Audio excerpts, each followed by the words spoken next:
आदाब, सत श्री अकाल, नमस्कार साथियों। कोरोना जैसी बीमारी से बचने के लिए हमारे सर्व माननीय प्रधानमंत्री नरेंद्र मोदी जी ने कई हिस्सों को जोड़कर एक बहुत बड़ी चादर बनाई। उस चादर को समर्पित कर दिया, हैंडओवर कर दिया देश की वित्त मंत्री श्रीमती निर्मला सीतारमण जी को। उन्होंने अपने बहुत खूबसूरत अंदाज में उस पर एक रंग चढ़ाया और उस रंग को चढ़ाकर समर्पित कर दिया, हैंडओवर कर दिया आगे बेचने के लिए मीडिया को, मीडिया चैनल को, प्रिंट मीडिया को। उस मीडिया ने अपनी लालच रूपी एम्ब्रॉयडरी से उस चादर को सजाया और सजाने के बाद ये बताने की लगातार कोशिश की गई कि ये विशेष आर्थिक राहत पैकेज है, लेकिन ये नहीं बताने की कोशिश की कि वास्तविकता में वो आर्थिक पैकेज नहीं, राहत पैकेज नहीं, वो कर्ज पैकेज था। और बार बार इस चीज़ पे बहस से डिबेटें कर रहे हैं कि नहीं, ये एक राहत पैकेज है, जबकि आप जानते हैं ये मात्र एक कर्ज पैकेज है जो कर्ज दिया जा रहा है किसानों को, मज़दूरों को। और जैसे ही मीडिया ने इसकी ब्रांडिंग करके इसको बेचने के लिए बाज़ार में उतारा, तो उस समय मज़दूरों का पसीना और गरीबों की आंखें आंसू जैसे ही इस आर्थिक पैकेज रूपी चादर में पड़े, तो वो चादर अपने वास्तविक रूप में आ गई। दोस्तों, सच्चाई यही है कि ये आर्थिक पैकेज राहत पैकेज नहीं है, ये एक कर्ज पैकेज है। विस्तार से आपको बताऊंगा इस विषय में, ताकि हम लोग मुकाबला कर सकें उन लोगों का जो सोशल मीडिया पे बहस करते हैं और परेशान होने पर वो आपसे क्वेश्चन कर बैठते हैं, बताइए एमएससीएम को कितना पैसा दिया। वो हम लोगों को पता नहीं होता, हम लोगों को चुप रहना पड़ता है। उन्हीं सब चीज़ों को कोशिश करूँगा आपसे साझा करने की और समझाना चाहूँगा बहुत कम शब्दों में, आसान शब्दों में, कि किसको क्या राहत मिली इस राहत पैकेज या कर्ज पैकेज में। दोस्तों, एक छोटा सा उदाहरण है, इससे समझ सकते हैं हम इस पैकेज के बारे में। एक बार एक किसान का घर बाढ़ में बह गया। किसान पहुंचा अपने मालिक के पास, नामी गिरामी मालिक के पास, कि साहब मेरा ऐसा मकान गिर गया है। मालिक ने किसान के सिर पे हाथ रख के, कंधे पे हाथ रख के उसको आश्वासन दिया, चिंता ना करो, मैं तुम्हारे साथ हूँ। कुछ दिन बाद उस मालिक ने उस किसान को एक पत्र थमाया। पत्र में साफ इंगित था, साफ लिखा था कि आपको हम कुछ एडवांस नहीं दे रहे, आपको हम लोन नहीं दे, वो आपकी मदद नहीं कर रहे, आपको हम कुछ लोन दे रहे हैं जिसको आपको 4 साल तक अपनी सैलरी में से चुकाना होगा, मैं ब्याज के। शायद कुछ इसी तरह खेल किया है सरकार ने किसानों के साथ, मज़दूरों के साथ, उद्योगों के साथ और सभी उन लोगों के साथ जो परेशान थे, पीड़ित थे इस कोरोना महामारी से। साथियों, जहां पर अमेरिका ने 13% अपनी जीडीपी का राहत पैकेज के रूप में घोषित किया है, वहीं स्वीडन ने 12% अपनी जीडीपी का घोषित किया है, और वहीं सबसे अधिक कम जनसंख्या वाले जापान ने 21.2% अपनी जीडीपी का राहत पैकेज के रूप में दिया है। लेकिन उनके यहाँ राहत पैकेज का में शामिल होती है नकदी, लिक्विडिटी, यानी तरलता।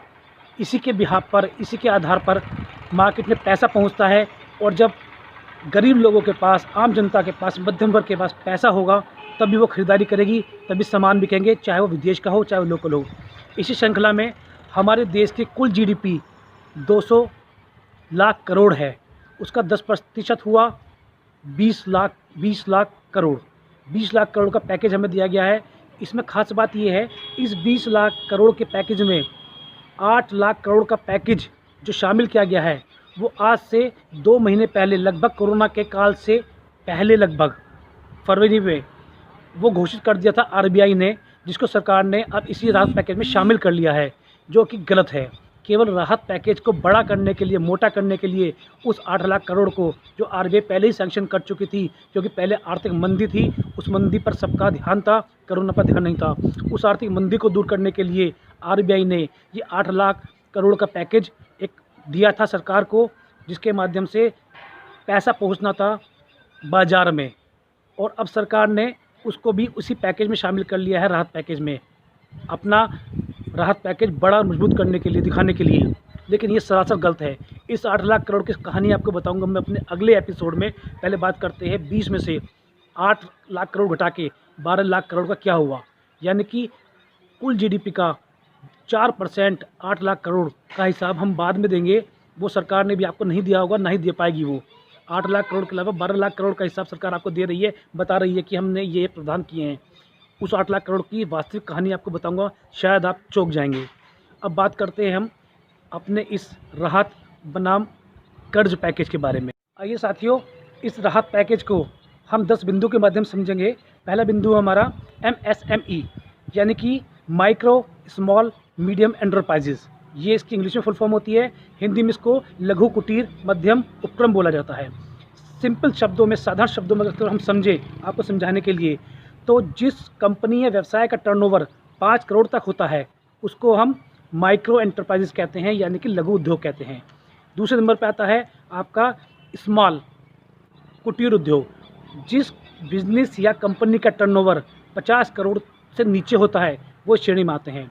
तीसरा आता है मध्यम यानी कि मीडियम बिजनेस एंटरप्राइजेज, जिस कंपनी या बिजनेस का टर्नओवर प्रति वर्ष 100 करोड़ से कम हो तो उसको हम मीडियम एंटरप्राइजेज बोलते हैं।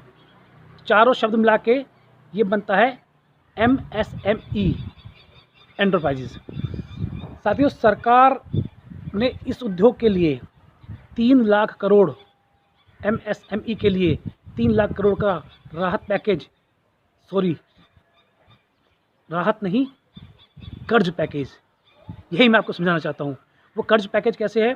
3 लाख करोड़ का एंटरप्राइजेस को, MSME को कहा है कि आप हमसे लोन लीजिए 4 साल के लिए, और लोन की अवधि 4 साल तक चलेगी, लेकिन आपको पहले साल में कोई किस्त जमा नहीं करनी है।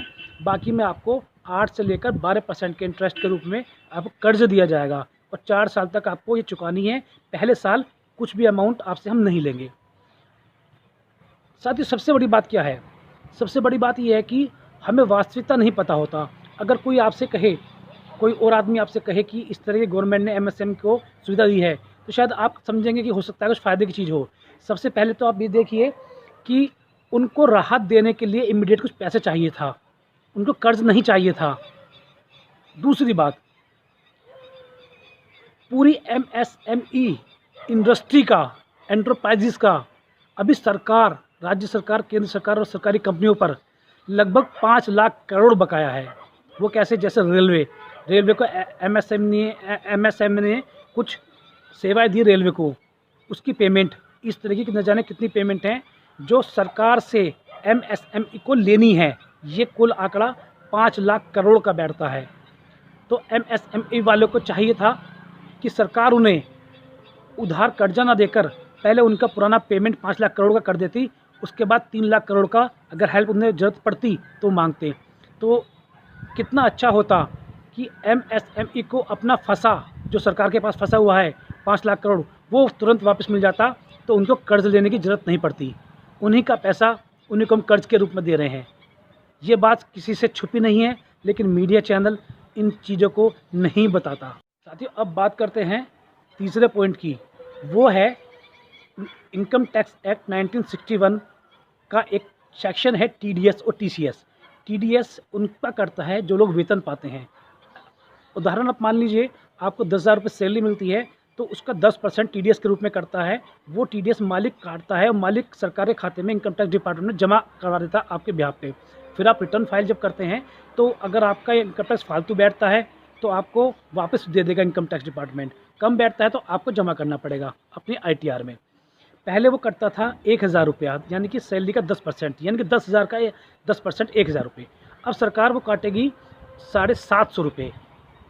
250 रुपये आपको वो अभी नहीं कटेंगे, जब आप इनकम टैक्स फाइल करेंगे मार्च में, अप्रैल में, आपको तब वो इनकम टैक्स डिपार्टमेंट को जमा करने हैं। यानी कि जो एडवांस टैक्स आपका जमा हुआ करता था, अब वो एडवांस नहीं होगा। सरकार आपसे पहले एडवांस TDS के रूप में लेती थी, अब वो पैसा आपको इनकम टैक्स फाइल करने के बाद जमा करना पड़ेगा। करना आपको ही पड़ेगा। इसमें केवल टाइम का थोड़ा सा अंतर है, बाकी कोई राहत नहीं है। इस तरह TCS होता है। TCS होता है सैलरी से अतिरिक्त व्यवसाय करने वाले। उदाहरण के लिए शराब की दुकानों का जो व्यवसाय होता है, उसका TDS नहीं करता, उसका TCS करता है, टैक्स कलेक्शन एट सोर्स। तो साहब, इसमें भी कोई राहत वाली बात नहीं है, थोड़ी छूट दी गई है। अब नहीं देना, बाद में देना है, देना आपको ही पड़ेगा। अब बात करते हैं रियल इस्टेट की, कि रियल इस्टेट को सरकार ने क्या दिया। सच बताऊं तो रियल इस्टेट को सरकार ने इस लायक भी नहीं समझा कि उनको कर्ज भी दिया जा सके। उनको कुछ नहीं मिला है, उनको सिर्फ मिला है तो तारीख पे तारीख, यानी कि उनको समय मिल गया है। समय किस लिए मिला है वो आपको बता देता हूँ मैं। दोस्तों ये बातें सब इसलिए बता रहा हूँ मैं कि सोशल मीडिया पर मैं देखता रहता हूँ, फेसबुक पर देखता रहता हूँ, आपस में दो विचारधाराओं का युद्ध होता है। हो सकता है कोई कांग्रेस वाला हो, कोई सपा वाला हो, कोई भाजपा वाला हो, तो उसमें कुछ लोगों को इन बारीकियों का पता होता है। वो आपके अज्ञान के ऊपर अपना ज्ञान पेल कर आपको चुप कर देते हैं। जैसे किसी से बहस हो रही है, अगले वाला आदमी कहेगा कि नहीं तुमको नहीं पता कि रियल इस्टेट वाले को कितना फ़ायदा सरकार ने दिया है इस पैकेज में। अब अगले को नहीं पता, वो चुप हो जाता है। इसलिए आपको बता रहा हूँ, ध्यान सुनिए ताकि आपको कोई पेल ना सके। एक एक्ट है RERA act, real estate regulation act 2016। इसमें एक चीज़ डाली गई है, इसकी एक धारा में, एक सेक्शन में, कि बिल्डर अपने जिनको उसको कब्जे देने हैं उसकी लिमिट तय करेगा कि 2 साल में 3 साल में आप इनको कब्जा दे देंगे। अगर उस दौरान कब्जा नहीं दिया जाता है तो बिल्डर किराया या इंटरेस्ट के रूप में हर्जाना देगा खरीदार को। इससे इंडस्ट्री में, रियल इस्टेट में काफ़ी चिंताएं थी कि कोरोना में काम बंद हो गया, क्या होगा। सरकार ने उसके लिए 6 महीने का एक्सटेंशन दे दिया है कि ठीक है, अगर आपने 2 साल का टाइम बाउंड किया है तो आपको हम 2.5 साल तक कुछ नहीं कहेंगे, उसके बाद से आपको इंटरेस्ट या पेनल्टी देनी पड़ेगी खरीदार को। ये केवल उनको इतनी छूट मिली है। इससे बेहतर होता उनको कुछ कर्जा दिया जाता, इनको कर्जे की वास्तव में ज़रूरत थी। इनको कुछ कर्जा दिया जाता कि आप अपने प्रोजेक्ट पूरे कीजिए और जल्दी से हैंड ओवर कीजिए। उससे मजदूरों को काम मिलता, लिक्विडिटी बढ़ती बाज़ार में और कई घरों के चूल्हे जलते साथियों। और ये जो अप्रवासी मजदूर इधर से शिफ्ट हो रहे हैं उनको रोकने में हम कामयाब होते हैं। इसके बाद साथियों बात करते हैं चौथा पॉइंट, जो सबसे ज़्यादा अहम है। आपके लिए भी शायद अहम है, मेरे लिए भी अहम है, शायद सभी के लिए अहम है। चौथा साथियों ये है किसान के लिए। किसान के लिए आखिर क्या किया गया। किसान को 30,000 करोड़ का एक पैकेज दिया गया है। देश के 12 करोड़ किसानों के लिए 30,000 करोड़ का एक कर्ज पैकेज दिया गया है। कर्ज पैकेज दिया गया है, कर्ज, ध्यान रखिए, कर्ज पैकेज, सहायता नहीं है, कर्ज पैकेज दिया गया है। उसमें आप 30,000 करोड़ को 12 करोड़ में अगर बांटेंगे तो सब पर 2500 रुपये का कर्ज आएगा। 2500 रुपये का कर्ज में किसान क्या अपनी भरपाई करेगा, क्या अपने नुकसान की क्षतिपूर्ति करेगा। इसके अलावा किसानों को दिया गया है एक कर्ज और, वो है किसान क्रेडिट कार्ड। 3 करोड़ से भी ज़्यादा किसान क्रेडिट कार्ड पहले बने हुए हैं, अभी 2.5 करोड़ किसान क्रेडिट कार्ड के लिए उन्होंने और बोल दिया है। अब ये नहीं समझ में आता कि जिनके किसान क्रेडिट कार्ड पहले बने हुए हैं वही दूसरा बनवाएंगे या नहीं, या किस तरह से ये योजना लागू की जाएगी, क्रियान्वित की जाएगी। लेकिन कुछ भी हो, ये राहत पैकेज नहीं था, ये भी कर्ज पैकेज ही है। किसानों को कर्जदार बनाने का, किसानों को ब्याज कमाने का जरिया बनाने का।